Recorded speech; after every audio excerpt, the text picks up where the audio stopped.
আসসালামু আলাইকুম ভিউয়ার্স, সবাইকে শুভকামনা জানিয়ে আরও একটু আপডেট দেওয়ার জন্য চলে আসলাম আবারও আমাদের উইনার বাংলা শ্রিম ফার্মের প্রজেক্টে। তো আজকে দর্শক আপনাদেরকে সেদিনের সেই সবজি পানি দিচ্ছিল চাচু। আজকে চাচু আসে না এখনও। তো আমি আগে আগে চলে আসছি। সেই সবজিগুলো অনেক বড় হয়ে গেছে, একটু দেখেন। মজা লাগবে, অবশ্যই মজা লাগবে, কারণ এটা তো বিক্রির জন্য কম, কিন্তু এটা নিজেরা খাওয়ার জন্য।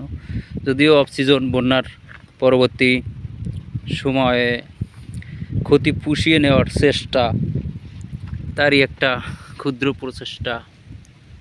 এই হচ্ছে সেই সবজিগুলো অনেক বড় হয়ে যাচ্ছে। হ্যাঁ, মজাই লাগবে। এটা কষ্টের হাসি, কারণ এখন এমন সময় এই প্রজেক্টের সবজির এই পাড় দিয়ে সবজি ভরপুর থাকে।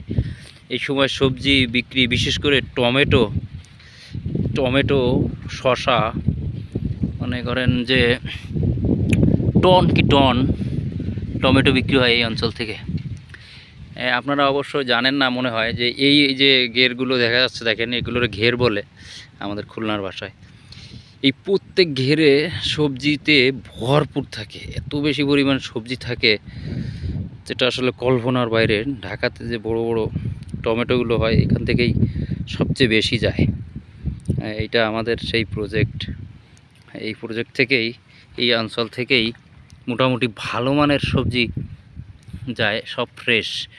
এখানে চাষিরা বা আমরা যারা খুব কম সার ইউজ করি একবারেই, তো অল্প অল্প করে এগিয়ে যাচ্ছে আপনাদের দোয়া। আপনারা যে সবজিগুলো দেখছেন সেগুলো পাতাকপি না, এগুলো হচ্ছে পাতাকপি, সরি, ফুলকপি না, পাতাকপি। এইটা মোটামুটি প্রায় শীতের শেষের দিকে, কিন্তু এইটা আবার বেগুন গাছ। এইটা পাতাকপি লাইন দিয়ে, চমৎকার দৃশ্য, অবশ্যই ভালো লাগবে। ভালো লাগে এগুলো। এই যে মাঝখানে আবার একটা টমেটো গাছ, দারুণ ব্যাপার। এই টুকটুক করে চলছে আমাদের প্রজেক্টে চিংড়ি মাছের সাথী ফসল হিসেবে পরিচিত সবজি চাষ, বা কি বলে আপনাদের, তরকারি। এই হচ্ছে মোটামুটি আপডেট।